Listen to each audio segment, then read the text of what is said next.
Avec nous maintenant en direct sur TV5 Monde, William Bourdon, bonsoir, merci d'être avec nous. Vous êtes l'un des avocats d'Alexeï Navalny. La première question est simple, est-ce que vous avez des nouvelles informations ce soir sur le flou qui entoure la dépouille d'Alexeï Navalny? Où se trouve le corps? Non, je n'ai pas d'autres informations, j'ai aucune chance d'en avoir.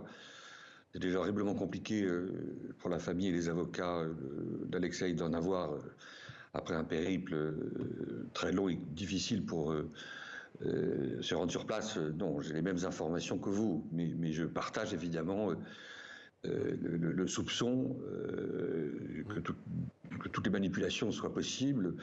L'art du mensonge et de la falsification ont été élevés à un degré d'intensité exceptionnel par Poutine et ses sbires et son clan criminel. Donc le fait que de façon très sadique on ne remette pas la dépouille à la mer peut laisser craindre évidemment toutes les manipulations. La mère que l'on voit à l'image, à qui on a dit de se rendre à la morgue de l'hôpital, enfin de cette ville, en tout cas de Sibérie, et finalement il n'y est pas selon ses proches.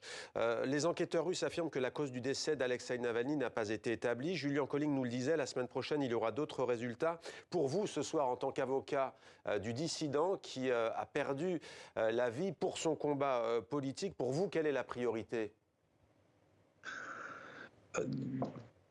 On aimerait que la priorité soit que toute la vérité soit connue sur les conditions et les raisons de la mort d'Alexeï.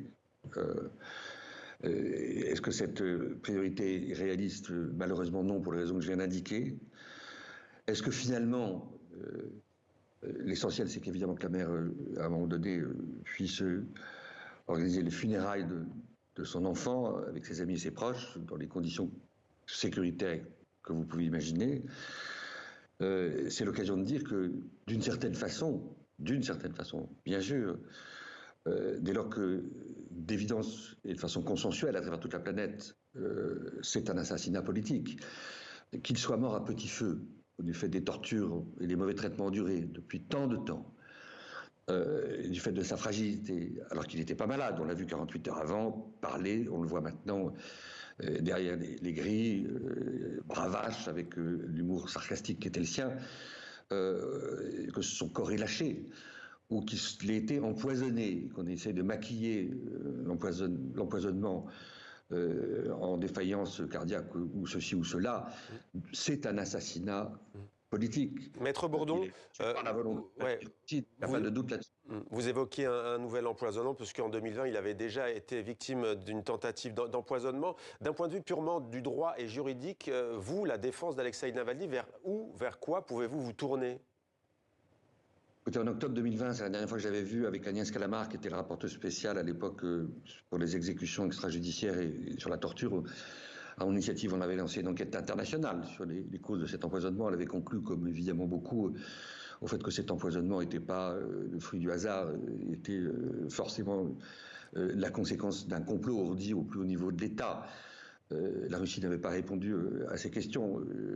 Sur le plan strictement judiciaire, il n'y a strictement rien à attendre pour la famille d'un juge russe dont on sait à quel point il est servilement à la solde du pouvoir politique pour exécuter ses basses œuvres.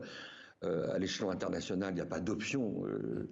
Il n'en reste pas moins que Vladimir Poutine est déjà visé par un mandat d'arrêt international pour certains des crimes commis en Ukraine, et qu'il y a d'autres faits qui sont à l'examen du parquet, à la Cour pénale internationale, et qu'un mandat d'arrêt comme celui dont il fait l'objet peut être suivi d'autres mandats d'arrêt, d'une collection terrible de mandats d'arrêt. Merci beaucoup, Maître Bourdon, d'avoir répondu à nos questions en direct sur TV5 Monde.